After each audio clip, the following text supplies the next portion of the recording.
Hey everyone, this is Mason and you're listening to HerbRally. Today's episode is another edition of the Herbalist Hour, and this time I'm joined by Ashley Elenbaas. So Amanda and I, we went on a quick road trip to Minneapolis. We visited 3 herbalists, and Ashley was one of them. We actually were supposed to stop by her spot a year ago for our trip from Oregon to Minneapolis, but due to truck difficulties, we weren't able to make it. So a year later, we got to hang out with her and her husband, Adam Elenbaas, who also has a awesome YouTube channel. Check it out at Nightlight Astrology.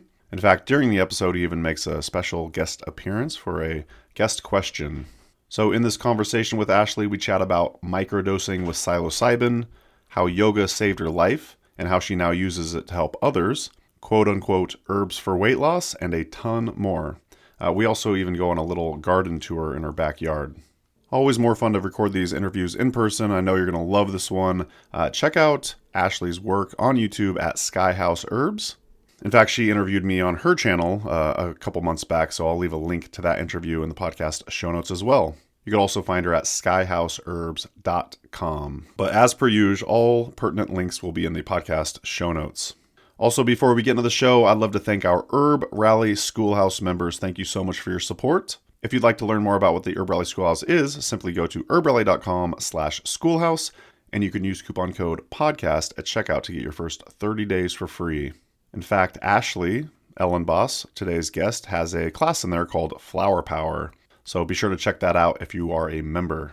Last but not least, before we get into the show, could you please give us a 5-star ranking and some sort of written review in your podcast player of choice? That'd be amazing. It really helps support the channel, helps it grow, and always brings a smile to my face when I read the reviews. So if you listen on Apple Podcasts, please leave us some sort of written review, 5-star ranking in whatever podcast player you use. I'd really appreciate it. That's going to do it for me today. Enjoy today's episode with Ashley Elenbaas. Talk to you soon. Welcome to the Herbalist Hour. This is where community gather, merging the power of people and the flowers, the sweet and the bitter to the salty, the sour. Umami, it's time for the Herbalist Hour. Welcome back to the Herbalist Hour. Today I'm very honored and excited to have on Ashley Elenbaas. Welcome to the show. Thank you so much. I'm so glad you're here and in my home. This is so cool. This is great. And I was actually talking to Amanda this morning and I was like, holy darn, I want to say it's like 1 year to the date that we were supposed to hang out here with you because we were on that heading back from Oregon road trip. So it's actually really great timing. The flowers are blooming, and I'm hoping we get to take a little garden walk with you later in the interview. But for now, let's get to know Ashley a little bit more. How'd you get into this whole herbal thing? Well, I was one of those kids that loved being outside and like making potions and perfumes and grinding things up and climbing trees. So I think for me, I just remember, part of it was I just felt a kinship with the plants from a very young age. And it was really more the trees, I think, that kind of started it for me. And one of my earliest memories was going in the backyard and realizing who's taking care of the trees? Like, who's looking out for them? Oh. And so I went in and I got my dad's big bucket for washing his car and the big sponge, and I filled it with soapy water and I started washing the trees. Oh my gosh. And singing to them. And I was like, I'll take care of you. And I did that with the birch and the cherry, and there was just this sense of like reciprocation I felt with the trees in my little Columbia, Maryland backyard, a little suburban plot. But, I really felt a kinship with them. And I just kind of had a sense too that they could feel that and that they gave me also a sense of peace by just being there. And there were a lot of trees too pine trees that we would climb and play spaceship in, and I just always had an affinity for nature, the outdoors, and plants. Okay. Do you currently have any personal plant allies with regards to trees, like any particular trees that you're really drawn to, or is it just all trees? I mean, I do love all trees, but I think the oak has a particular significance. My grandfather's from Lithuania, and so in the Lithuanian tradition, they were actually one of the last groups of people to be Christianized. They in his particular area, they were practicing a very kind of animistic way of life. And in Lithuania, the oak tree is considered to be a god. And they actually build roads around the big oaks. And he sent me pictures of some of the oaks from his village where there's like beautiful ribbons tied and prayers, and people gather like on these major holidays and, you know, celebrate life. And the oak tree is like the giver of life. So I think the oak tree has always been a symbol for me of my roots and ancestry, and then also just stability, steadiness, aging gracefully, Yeah. and giving back too with the acorns. You know, just they're so abundant in the way they just give themselves away, and I really love that. I want to say I read on your Instagram account the little quote from Ashley Elenbaas, if I could come back as anything, it'd be an oak tree. Am I right in That's that? right. That's yeah. awesome. It's true. If I could pick to be any tree, Yeah. it would be the oak. Yeah, there's just something very majestic and lasting about them. Yeah, actually, when my daughter was born, we planted her, like the placenta cool. with the Oregon white oak, Quercus garryana, something like that. But yeah, it's also a very special tree to me as well. So that's really neat to hear. So, so you started as a young child, very infatuated with trees. By the way, do you still wash the trees with soap? I don't think it's good for them. I don't think. Yeah, Maybe Dr. Bronner's. Yeah, Dr. Bronner's, or I do water them. You know, yeah, that's a form but of- I think soap. I think, you know, I didn't realize I might have been like there might have been a bacterial biome I was disrupting. It probably still really loved that human touch and the interaction that you had with it. So I hope so. And I really do think like singing to the trees, like that's such an old practice. Yeah. Like that's, you know, children do it because I think there's some intuitive part of them that understands that singing and communicating with nature. Like it's just such a natural thing. And so, yeah, no, I think that it liked that part of it. Okay. So I have to imagine you're not just singing. Are you making up songs, or is there a specific song, or is it just the very mere act of singing to the tree is what's beneficial for it? Like, so if you were to recommend to me or the listener how to sing to plants and sing to trees, where would we start? Well, I mean, when I was a kid, it was just kind of like things that would come to mind, like stream of consciousness type of songs, freestyling. Yeah. Now, when I'm in my garden, I love the Grateful Dead. Oh, so really? I'll sing you know, I'll just hum songs. Like it doesn't even have to be words, but songs that I love, that I'm into. I'll just hum while I garden or hum while I prune the trees. And I just think it's a vibration. Yeah. So it's like I'm here and I'm trying to vibrate something that's beautiful. Hopefully, I don't know. Will you sing for us right now? No, definitely not. But this idea that like, you know, I'm trying to create something beautiful and to offer it, and it's a vibration, and that I think, you know, the trees, we know that they have their colors are vibration that's being carried. And even if we listen, you know, we can put electrodes, like they have these machines now. Plant Wave is one that you can hook it up to the leaves and you can hear the vibration of the way that their cells are moving and the way that the fluids are moving through the leaves. So they are making sound too. So I think it's just like another way of just trying to connect vibrationally with the plants. That's so wild to think about. It almost feels as if science is like approaching spirituality with those types of technology happening. Yeah. So that's incredible. There's such an overlap between deadheads and herbalists. Oh, yeah. I didn't know you were a deadhead. That's really interesting. You're also into Joni Mitchell as well. Is that right? Yeah. You sing Joni Mitchell to them out there?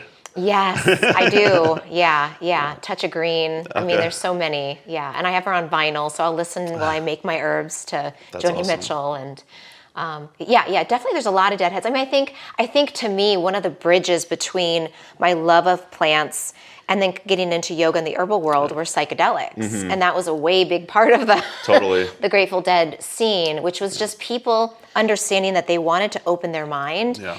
And culturally, we don't have rituals. Right. We don't have, you know, rites of passage that bring us from youth into young adulthood. Yeah. And I think for a lot of people, myself, I started listening to the Grateful Dead when I was 16.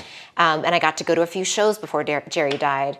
And Wow. I got awesome. to see him twice. And then I did Further Tour and Fish Tour and all those things. But like that was a whole scene of coming of age for me. Yeah. And it was based in there's something bigger that we don't understand, and let's take these different things, tap into it, let's listen to music and tap into it. And I think for me, that is part of my foundation as an herbalist, is understanding like there is so much more that the plants can tell us and teach us if we just open our minds a little bit. Yeah. Absolutely. Well, you mentioned psychedelics. I wanted to talk to you a little bit about microdosing. In fact, dear listener or viewer, you have a great YouTube channel, and I want to say you come out with new videos every week. They're typically, I want to say, 30 to 60 minutes, but they're super information-packed. You'll have guests on occasionally.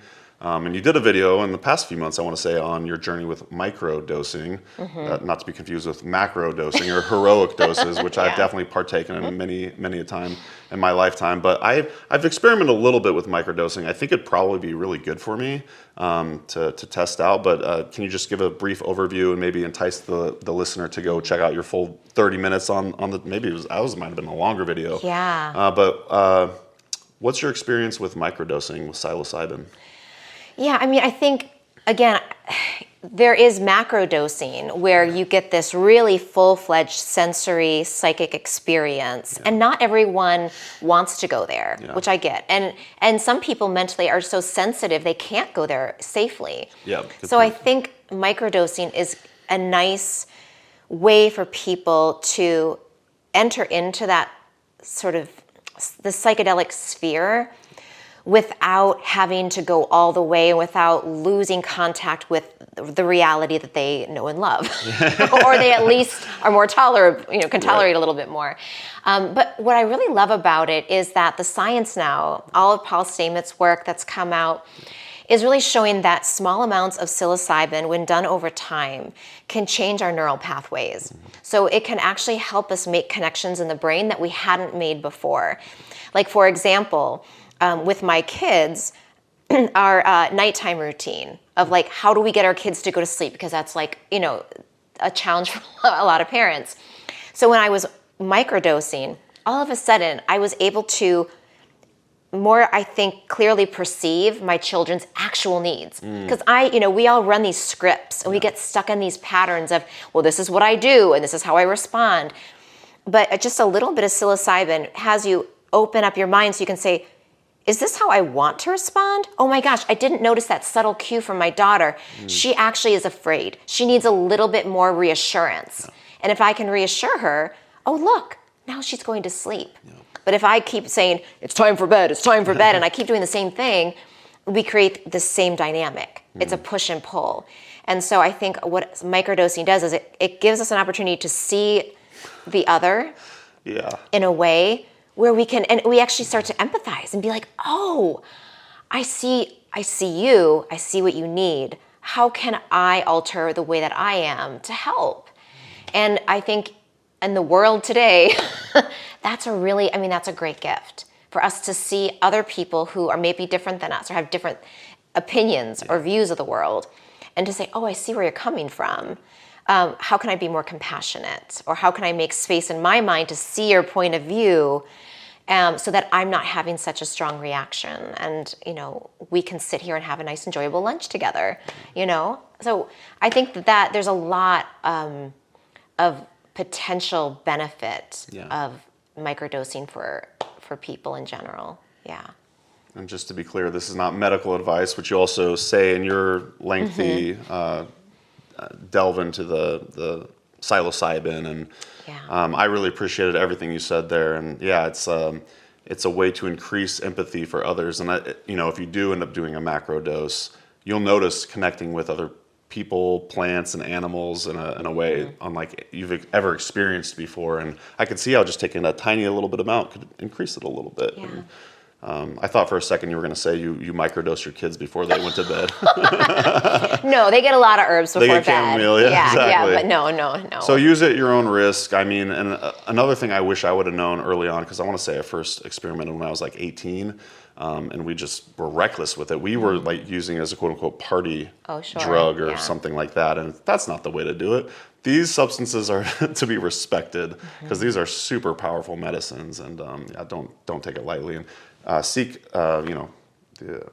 qualified healthcare practitioner, that spiel. Yeah. And there are actual clinics now that do psilocybin dosing in a medical setting. So there are, you can look, I know in Minneapolis at the University of Minnesota, they have a psilocybin study that they have open enrollment for. So people can come and try both macro and micro doses in a safe clinical environment. So that's it's nice to know that that's also becoming more available too. And more destigmatized, Yeah. which is incredible that we're actually able to even have this conversation. know. You know, like Yeah. 10 years ago, could we talk about this? No, you'd be afraid that the drug enforcement would be knocking at your door. And Yeah. you know, I think too, the Drug Enforcement Agency in the state of Minnesota has decriminalized it, and so you can actually grow mushrooms. You can grow psychedelic mushrooms, psilocybin mushrooms in your home, and you can buy them and you know, use them. Yeah. So long as it's for self-use and you're not trying to sell them or make money from them, and that they won't come after you. Yeah. So that's kind of cool that because I think the drug enforcement, they're starting to see that actually this is more helpful than harmful. Yeah. When done in these respectful ways. And so, yeah, no, it's interesting to see the cultural change around psilocybin and cannabis. Like a lot of plants and mushroom medicines are starting to, I think our culture is starting to open up to them more as more science comes out and more people are having good, healthy, positive experiences with them. Absolutely. You mentioned Paul Stamets' work. How about Michael Pollan? Oh, yeah. Yeah. Do you delve into his work at all, or Yeah, I mean, his book, Changing Your Mind, or Changing Your Mind. And then what was the first book he did on the cannabis, potatoes? Oh, that was Botany of Desire. Botany of Desire. Yeah, That book like changed my mind. Yeah. Like when I first read that book, I was like, yes. Yeah. He's awesome. He's an incredible thinker. Yeah. And also the work of Monica Gagliani. Okay, I don't know that. She's an Australian. She started off in marine biology. And she had this image, this call to go to the Amazon. And so she went to the Amazon and started working with indigenous people and has done all these experiments on plant intelligence and plant communication. It's called Thus Bespoke the Plant. That's cool. It's a cool book. And she's like in her 30s and she's just like mega science, but also like very, very open to the way indigenous people use and communicate with medicine. So that's the best. Yeah. I'll try to remember to leave a link in the podcast show notes in the YouTube description. All right, so we got drugs out of the way. Unless there's something else you want to talk. Okay, cool. That's life-changing. I also know yoga has been a big part of your life. How has yoga changed your life, first of all, but also informed your herbal practice? Yeah, I found yoga. So actually I did my first yoga class here in Minneapolis when I was wow. 12. I have a really cool aunt. I hope for everyone out there you have a cool aunt or someone in your family who's like... So she took me to a yoga class. I was living in Maryland. We were visiting over the summer and she took me to a yoga class. And I just remember for the first time feeling like I was actually in my body. Like, oh, I have a body. And it's like this vessel and I can control my breath and I can witness my mind. So when I went to college in Asheville, North Carolina, I sought out yoga and meditation classes, which they had at the university. So I was 18, I started doing yoga and meditation, and but I was also doing a lot of drugs. Okay. And I also had an eating disorder. So there was a lot going on. But the yoga, I started doing more and more and more of that, and getting more in my body, and actually starting to like my body, and feeling strong in my body and in my mind. And it was like, I was reflecting on this in a video the other day, but it was like the yoga slowly helped me release the part of me that had the eating disorder. Like that part of my mind that was like, you'll never be thin enough, you'll never be pretty enough, like, you know, don't eat that thing, just all of those voices. And I started kind of, as I became more in my body, those voices got quieter. And so when I say like yoga saved my life, I mean, it really did, because those voices were mean and unkind and damaging to me. Yeah. And to have those voices fade out and be replaced by voices that were kind and loving and self-affirming, and to look at my body and go like, I can do this crazy shape. Like who knew? And that my body is energy. I really started diving into the chakra systems and Ayurveda. And, I started doing all these different trainings, like Kundalini training up in Hawaii. And I just started like devouring yoga and yoga philosophy. And as I learned about the energetics of the body, and it started just clicking to me what a gift the body is, and how we can, plants started coming in. I think plants have always been there, but I think my herbal path started becoming more clear that I was interested in energetics. Like, how do the plants affect our physiology and our energy body, as I was progressing in my yoga studies. And then it was just a very natural dovetailing as those kind of came together in my life. Yeah. Just a quick break from the show to let you know about the HerbRally events page. Did you know that we add new herbalism events from all over the United States and the world, for that matter, on an almost daily basis? You can peruse herbalism events at herbrally.com/events and hopefully find something in your neck of the woods. You can also search by state to make it even easier to find a plant walk, conference, or class near you. And we also list virtual herbalism events as well. Check those out at herbrally.com/virtual. And again, for the in-person events, go to herbrally.com/events. All right, back to the show. Currently, I want to say you have like a weightlifting practice, and is that kind of, do you still practice yoga? And it pairs nicely with the weightlifting, I would presume, but weightlifting, would you say, is also another way to stay present in your body? Totally. Yeah. I mean, I'm not listening to like techno music, like pumping. I actually listen to like very calm, tranquil, like yoga, ambient music. Yeah. And for me, weightlifting is about just, being in my body and feeling like this actual muscle. Like what happens when I just use that muscle? Slow, isolated. Yeah. So it's very meditative. I still do yoga. Okay. Usually what I do is I'll weightlift for an hour, and then I'll run for 40 minutes, and then I'll go and I'll do yoga for 20 minutes. Or sometimes I will, just come up here into this space and I'll do yoga on the rug, or I'll just meditate. It kind of depends on the day. And then I do teach one yoga class now at a recovery center for women. Oh, that's so cool. Which has been really cool. So there's a beautiful women's treatment center where they do 12-step work. So I go in there and I teach yoga classes to the groups of women, just teaching them mindfulness, getting them in their body. And just, again, like trying to give them that feeling like you're okay and safe in your body, and you're okay and safe in your mind, so that they can work through their own recovery process. You do awesome work, Ashley. Oh, thank you. That's so cool. With that class that you're teaching at the recovery clinic, are you seeing regulars come back, and are you seeing improvement? Are you seeing like positive feedback from these women through the practice of yoga? So they have 30-day stays. So they have women that come in for 30 days. So I'll get to see some of them, multiple times in one of their stays, but they're kind of cycling through.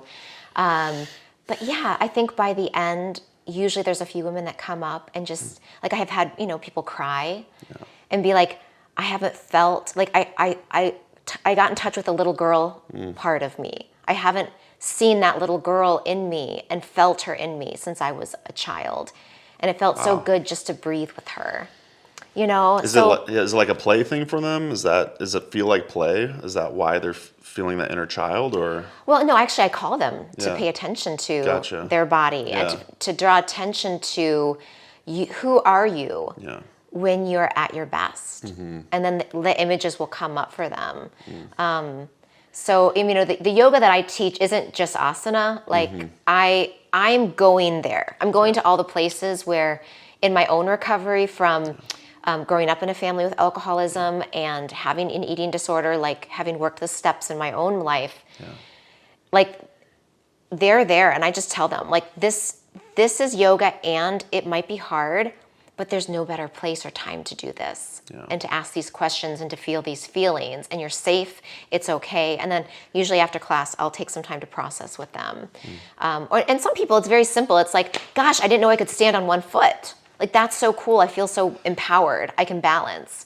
And for other people, it's deeper, more subtle things that they notice. It's confidence building.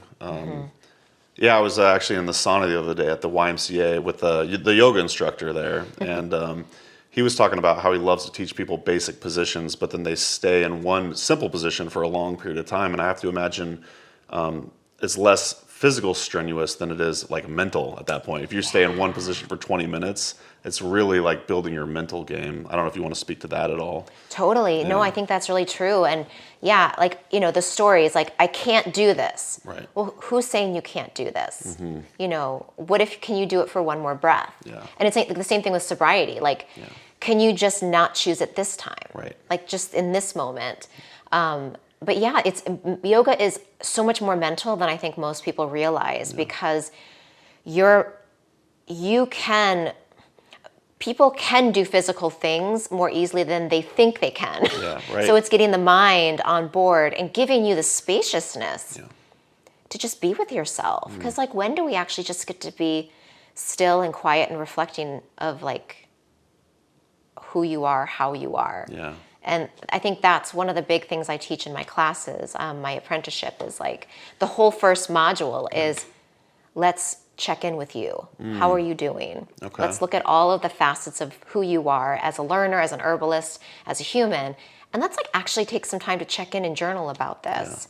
Because you can learn herbs and work with herbs, but if you're not like right with yourself, Totally. it's not, you're not going to be able to feel the way you want to feel, and I think do the work that you could do. It reminds me of when I was 18, my friend wanted to be a life coach, and I'm like, you're not ready to be a life coach, bro. I need a little more life. Yeah, exactly. 2 questions. You mentioned your program, so I want to get into that, but does Adam do yoga? He does. Oh, cool. Yeah, so he actually was doing yoga in New York City, and he ran a yoga studio in New York City Oh, when he wow. lived there.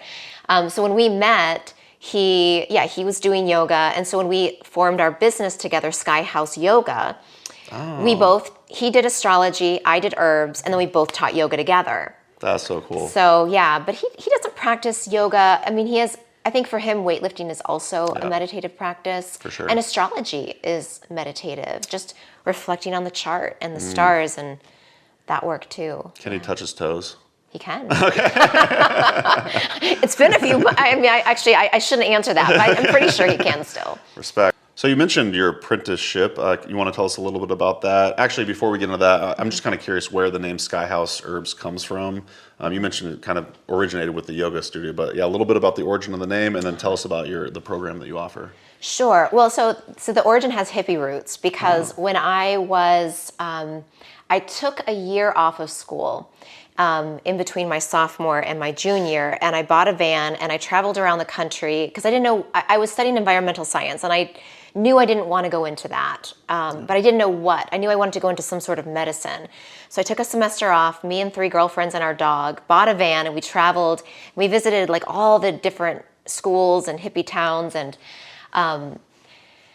during that time we stopped in Boulder, Colorado, and there was a rainbow gathering happening. And all the kids were like, dirty drumming, and we were like, cool, let's hang out. These are our people. And this one young girl, she was younger than me, and she looked at me and she was like, are you ready for your name, your spiritual name? And I was like, yes. So she said, your name is Sky Dreamer. She said, because when I look into your eyes, I can see that you have big dreams, and that your eyes reflect the spaciousness of the sky. And I was like, whoa, cool. So when I went back to school, I went by the name Sky. So everyone in Asheville started calling me Sky. And then when I started in my herbal work, like I just kept the name Sky. Then when I moved back to Maryland and everyone called me Ashley, I was like, you know what, this is a little tricky. So I went back to Ashley, but there's still a cohort of people out there who know me as Sky. That's cool. So when my husband and I met before we were married, we were thinking of names. And so the name Sky, we came up with the name Sky House because of my name at one time being Sky, but also this idea that we wanted to create a home-like feeling that brought in all of the elements of the sky, of astrology and the cosmos, and also housing it on Earth. And the earth was the plants. So Sky House Yoga was a place, and our logo was a house with like a moon on the earth. And so bringing together the heavens, the earth in a home dwelling. And so we ran that yoga studio for 11 years in the DC area, and wonderful community. I mean, it was just fabulous. We had retreats, and we had a full apothecary stocked with herbs, and had students that studied with us in person. And then in 2019, I had my second daughter, and I was like, I can't do this. Like, my deep knowing of myself and my vital force said, Ashley, you have to stop. It was so hard because I was so committed to the community, but my health was not doing well. I could tell, like, my kids were not getting the best of me. So we closed and we moved everything online. And that was actually right before 2020 when COVID hit. Right. And we probably would have had to close anyway. So that was kind of fortunate. So then we moved everything online. My husband kept his name from New York City, which was Nightlight Astrology, and continued to build his work. And then I took Sky House and I took off the yoga and I put herbs on because I really wanted to focus on the herbal side of my career and work. And so Sky House Herbs was born, but we're still under the umbrella of Sky House Yoga. That's still our Is that the LLC? That's our LLC Oh, cool. is Sky House Yoga. Nice. Yeah, and we are even thinking like Adam and I are a little crazy because we were like, maybe we could open up another Sky House Yoga here in Minneapolis, and like have a community space where people could come and have movement, astrology, and herbs again, but have it be like a more mature, smaller version of that. Sure. So we're thinking about that. So we haven't like dismantled everything yet because there's a part of us that thinks we might open that up again here. You sound like me and Amanda. I know. It's We like could do this and we this could do and this, this. chickens, goats, there's all these Exactly. options. Yeah. My school, Sky House Herbs, right now we're offering a fundamentals or foundations apprenticeship. And it's a year-long study course, and it's released in modules, so people can take it at their own pace. And then we have live classes where we get together online once a month. But yeah, I mean, really, the purpose of the foundations is to get people engaged with the plants. Like, I love being in person, but I know that that's not possible for everyone.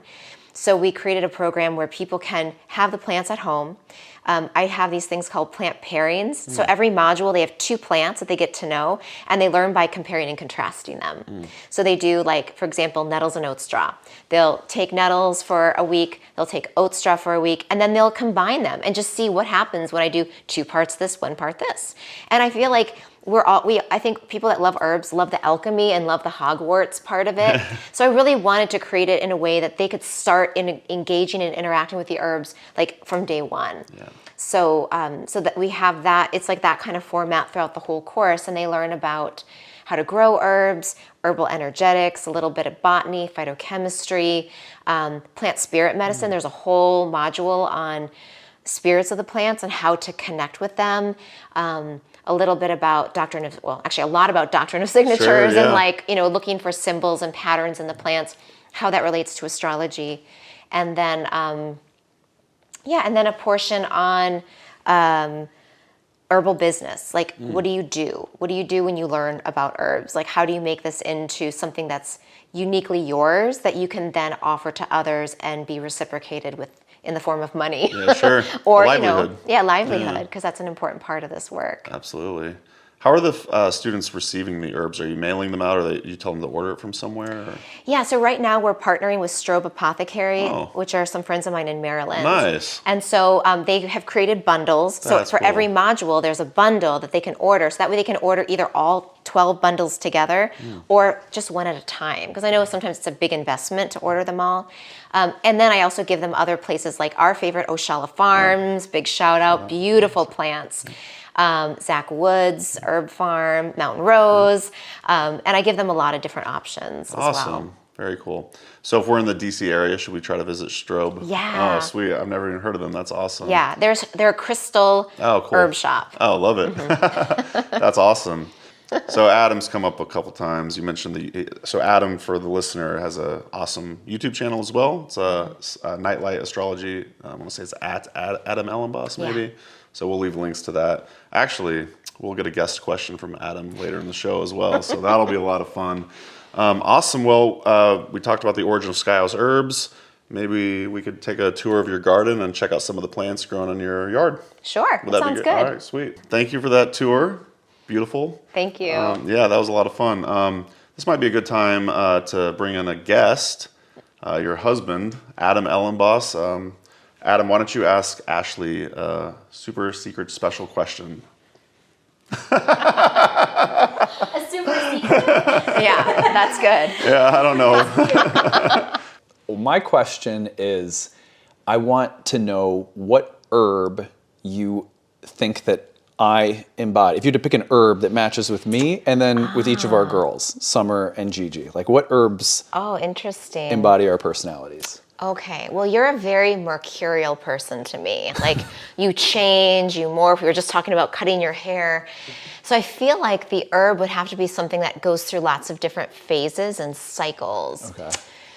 So, boy, I think maybe one that comes to mind, I keep thinking about nettles for some reason. I think, nettles in some ways, you've got a lot of Mars energy and like, you're very pointed and direct with the way that you speak. I sting people. You sting people. You don't sting people. You help illuminate where they need to bring more attention. Okay, I'm good for arthritis. But I think also, gosh, for the Mercury piece, boy, I almost wonder. I'm like, I don't know why. Maybe that's part of the Mercury about you, is that it's really hard to pin down exactly Fair enough. what you are. Let me go to the girls and let me see if something plant pops in. Okay, so for Virginia, our older daughter, she's very fiery, very feisty, very social. I feel like she's like a chamomile flower. She's just like really like happy, bubbly. She likes to be in groups of people. She's also very mothering, She loves to take care of others and make sure everyone has what they need. She's definitely the mom of her little group of friends all the time. She is. Yeah. Yeah. And then Summer, our little Leo lion, I would say, gosh, I think dandelion. She's a tough cookie. Yeah, She's really resilient. She's a Leo. Yeah. Mars in the first house. She's strong personality. She's very resilient, but she can be a little bitter. Sometimes she can get stuck in being bitter, and that taproot can go down in stubbornness. So I think that's a really good one for her.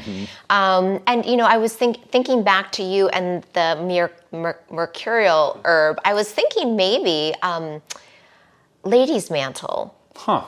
Because the Latin name is Alchemilla, which is the little alchemist. And and you're a Cancer, and so you like create these little pools of water, and they allowing people to reflect, I think, through your astrology work. Oh, that's cool. So you like create these little pools where people can come and look at themselves and their psychology and they form that water, and that water is very healing. I like that better than nettles. Yeah, we'll go with that. I'm just kidding. Yeah, no, that's cool. Thank you, yeah. Do you have a plant in mind for her? Oh, that's a good one, yeah. Well, let me think here. Because my knowledge of plants is not what Ashley's is, but gosh, yes. Well, the plant that Ashley loves so much that comes to my mind right away is yarrow. And I'm not, I don't know if I could articulate it so well because I don't know as much about the plant signature as you, but you're all about yarrow. Like you're from I do like it. The tattoo that you have to, just like whenever we're out and we see yarrow, you always get really, really excited. And so I think there's something about you that's yarrow-ish, although I don't think I'm the best at describing the doctrine of the signatures to, match it so well, but you're yarrow, I think. Cool. Well, thanks, Adam, for the guest question. Once again, you can check out his work at Nightlight Astrology on YouTube, Adam Elenbaas. So, all right, well, let's keep the conversation rolling here. One thing I really admire about your work is your openness and your vulnerability to your community. And we recently watched a video where you talked about herbs for weight loss. And I want to say, going into it, you might, the viewer might be like, oh, I really want to watch this so I can learn how to shed these excess pounds, but just by simply taking a capsule of this or that herb. And clearly that's not the case. You go into a lot more. You're vulnerable about your story and your journey with this whole thing. So I'm actually currently on a weight loss regimen right now. And I want to say one of the reasons, which maybe you get into a little bit, but is for me personally, and I might actually make a video about my weight loss journey as well and talk about it. And I want to say one of the main pillars is having a why. And my why is I want to play basketball again without being in massive amounts of pain. I have Osgood slaughter in my knee, so I have joint issues, and I feel like I'll be able to play basketball again if I, shed some pounds or whatever. So there's a legitimate why behind this. And enough about me, though. I would like to hear your thoughts around herbs for weight loss, quote unquote, and just like that general topic, if you will.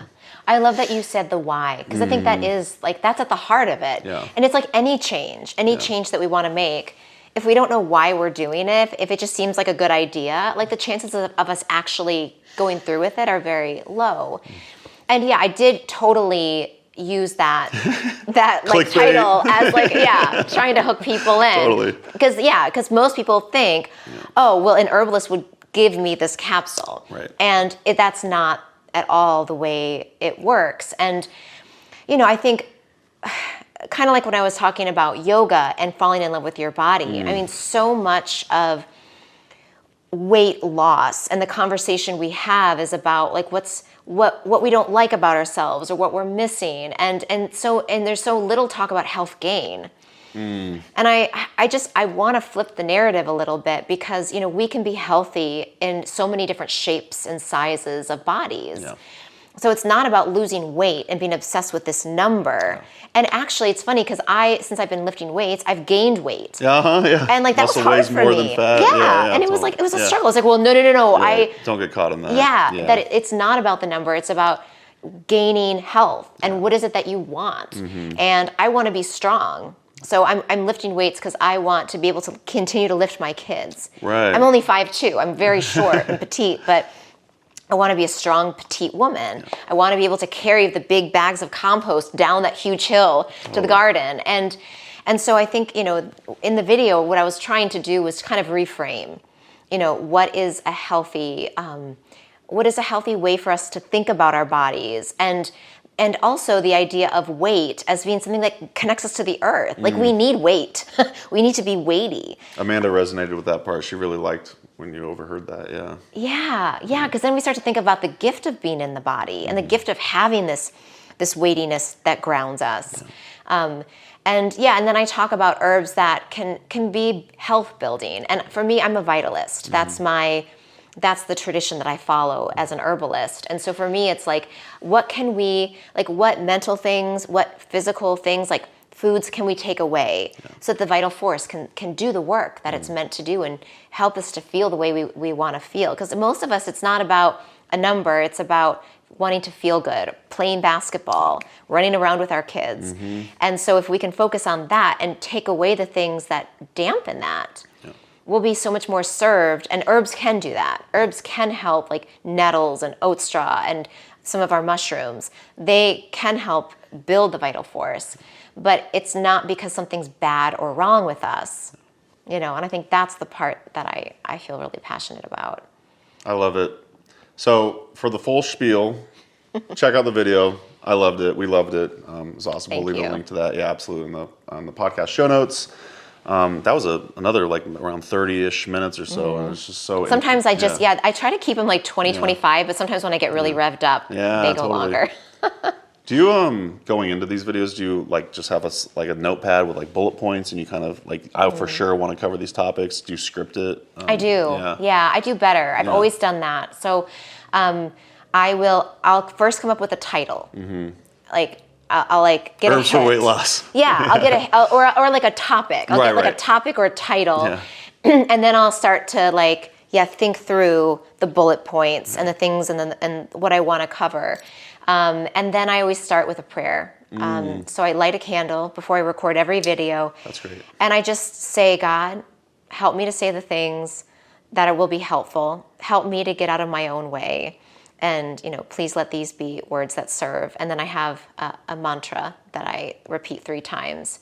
And then I hit record. I love that. And that really helps me because, then I know, I feel more like I'm in a flow state of speaking what is going to be relevant for those that are listening. And also it helps me calm my mind so that I'm not so wrapped up in doing it right, which I can do if I don't do that part. I'm sporadic with the prayer beforehand. I'll do it sometimes, but not every time. And you're saying you do it every time, and it gets your mind right. And because really we're here to serve. Like we want to remind ourselves of that, because otherwise, if we forget that, we get so wrapped up in maybe our own insecurities. We're like, you know. So yeah, I need to remember to do that every time to really just channel, you know, and get ready for the interview or whatever we're doing. So. I did not do that before this interview. I asked Amanda for some reassurance. But cool. Well, thanks for sharing a little bit about that. Yeah, it's a super important topic. And yeah, well, you mentioned the Vitalist, and I'd be remiss to go a whole Herbalist Hour without asking who some of your mentors have been. I've always been curious. Maybe I knew. I don't know, but remind me, who did you study with? Yeah. Yeah. So my first herbal teacher was Corinna Wood in Asheville, North Carolina. Oh. I did herb walks with her Nice. back in 1997, Wow. right? Yeah. So that was a long time ago. And then I started really studying herbs at MUIH. It was then Thai Sophia. So my teachers were Bevan Clare, Camille Freeman, who you just interviewed, James Snow, and one of the teachers who really influenced me was Simon Mills. Yeah. And he was my clinical supervisor. So when I was seeing clients, he would come in and sit next to me, look over my notes, make sure that my formulas and, you know, the questions I was asking were right. He'd help me, you know, look over my notes. And he just had such an easy way about him. He was very much like a clinical herbalist. But he'd also be like, just throw in a little bit of yarrow, just a little bit, just a few drops. Don't think of too hard, you know. And he really encouraged me to be with the person and not the problem, and that was really helpful for me as a clinician. After that, when I graduated from MUIH, I started studying with Matthew Wood, because one of the things that I felt like I wanted more of at the end of my 3-year training was the energetics and the spiritual part.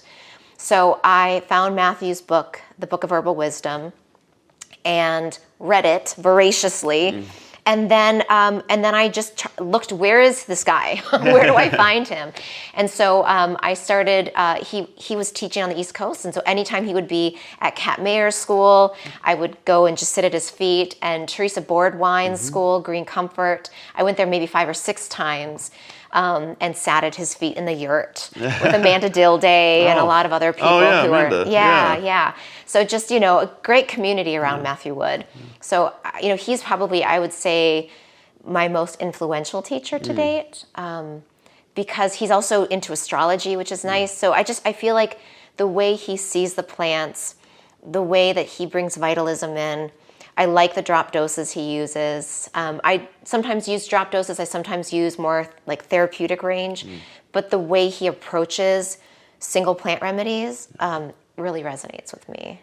What a diverse and thorough herbal background. Yeah. I'm yet to meet James Snow or Simon Mills, but I've heard lots of great things. Of course, Camille Freeman and Bevan are friends of the program, and Corinna Wood, for that matter, she's been on the show as well. So very, very neat. Yeah, I love that. Awesome. Maybe a couple more questions before we wrap up and get out of here. What do you love about Minnesota? Well, I was born here. Yeah. So, you know, I had a friend, Sanjeevani, who I studied yoga with, and she was an Ayurvedic practitioner, and she said, the actual land that you were born on, the stars and everything align because you chose where you were born. And she said she studied with the mamas in Peru. I don't know if you know the great-grandmothers. Like there's like, I think 8 indigenous women in Peru who travel the world trying to teach people about helping the earth as a organism. So she studied with them for a long time. And the mamas told her that people keep leaving their homeland. They need to go back and teach what they've learned from their travels. Like the whole reason to travel is to go back home and teach. Yeah. And I was living in Maryland. I had zero interest in moving back to Minnesota, but I never forgot that, because when she said that, it hit me in a way where I was like, oh. So then I met my husband. He's from Minnesota. Wow. So things kind of started coming together. And when we had children, it was like, you know what? I want to go home. Like, this is home to me. Because every summer we would come back here and stay at my grandparents' cabin, and all my family, we've got big family, a Sicilian family, Czech family, like 9 kids, like tons of family here. And so this feels like home. So that's why I came back, is I want to share what I've learned with the people that are in my homeland. And the other reason is because of a lot of the herbs Matthew Wood taught about. Right.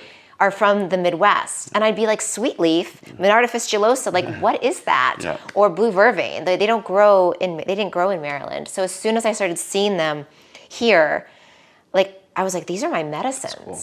So I want to live with my medicines, and I want to live back where I started. So that's Did what you brought meet me Adam back. outside of Minnesota? Yeah, so he was Wow. living in New York City, and I was in Right. DC. Right. And we actually met a person who was from Minnesota as well, Wow. who said to me, Ashley, you need to meet this astrologer in New York. He's a Minnesotan as well. Wow. Because, Minnesotans got to stick together, Sure, yeah. it's Midwest culture thing. So when I did an astrology reading with Adam, Yeah. when he was in New York, and we both were like sparks. So Yeah, that was that's like so the beginning cool. of our little love story. I love Yeah. that. That's cute.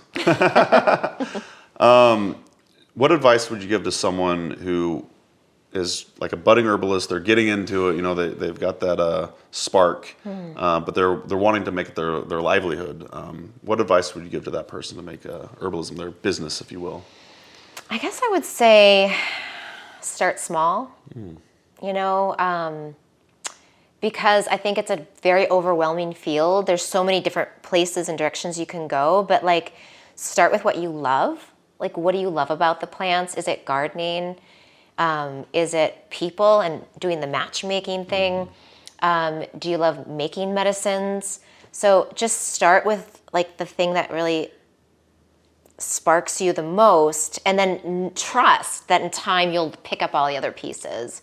And I would also give them the advice of finding their herbal tribe, wherever they are, like finding other people who like to talk about plants and geek out about plant stuff, and because your roots will get stronger, and you'll grow as a person and as an herbalist if you surround yourself in a garden of other people who think similarly. It's the best. Yeah. I'll never forget my first plant walk. Seeing the plants in person for the first time, and you're so enamored by it, but then you're surrounded by all these other people who are equally geeking out Taking over it. notes, and Yeah. some people are taking pictures, and you're like, It's intoxicating. it is. Yeah, It absolutely. Well, this has been a lot of fun. You're very inspiring. You inspired me. I know you inspired the audience. Do you have any just like closing thoughts or anything you want to say before we wrap up and get out of here?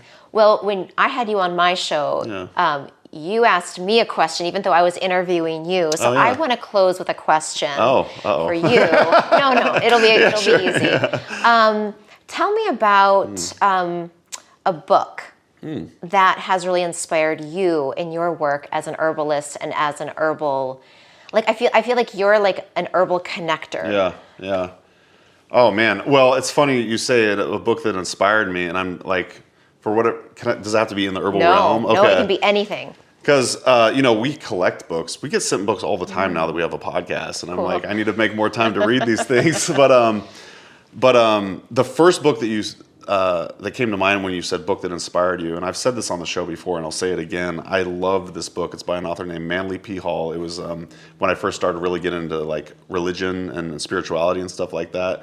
So I was reading all these different religion and spirituality books, and I was just consuming, and I never really got happier. I was continuously dealing with depression and sadness, and I was like, I don't get it. I'm fasting. I'm eating right. I'm meditating. I'm reading all these spiritual texts and books and stuff like that. And Manly P. Hall had a bunch of those types of books, and he wrote a book called Words to the Wise, and I'll never forget it. I got it from Smith Family Bookstore in Eugene, Oregon. And on the cover was a old man crossing his legs with a long gray beard and a long gray hair, and I was like, I'm getting goosebumps right now. I was like, that's what I want to be. I want to be in a cave somewhere, just meditating and be enlightened and stuff like that. You know what I mean? And I was like, this is the book. This is going to be the book that's going to change my life finally. And then I read it, and it was literally the exact opposite thesis. It was basically saying, do work in the world. Stop mental masturbation, if you will, spiritual, like, you know, you always want the next thing, the next thing, and the next thing. And it just told me to find some sort of, so I guess this is what, kind of in herbalism, because that's when I started my path to herbalism. Interesting. That's when I started, it was that along with Earl Nightingale, called The Strangest Secret, where he basically says, have a path, you are what you think about all day long, find a purpose. And those two kind of combined together at the right time for me. And I was like, it was kind of relieving. It was very relieving to finally have something to work towards, because I just felt like I was just going in circles. Yeah. I just kept going deeper and deeper into this like spirituality thing. But yeah, I mean, I want to say that book came to me at the perfect time in my life. And yeah, so I'm just very grateful to have had that experience and then finally start to have a direction, which then led me to, you know, Mountain Rose Herbs, moving from Pleasant Hill, Oregon to Eugene, Oregon. I'm gonna go get a job there. Yeah.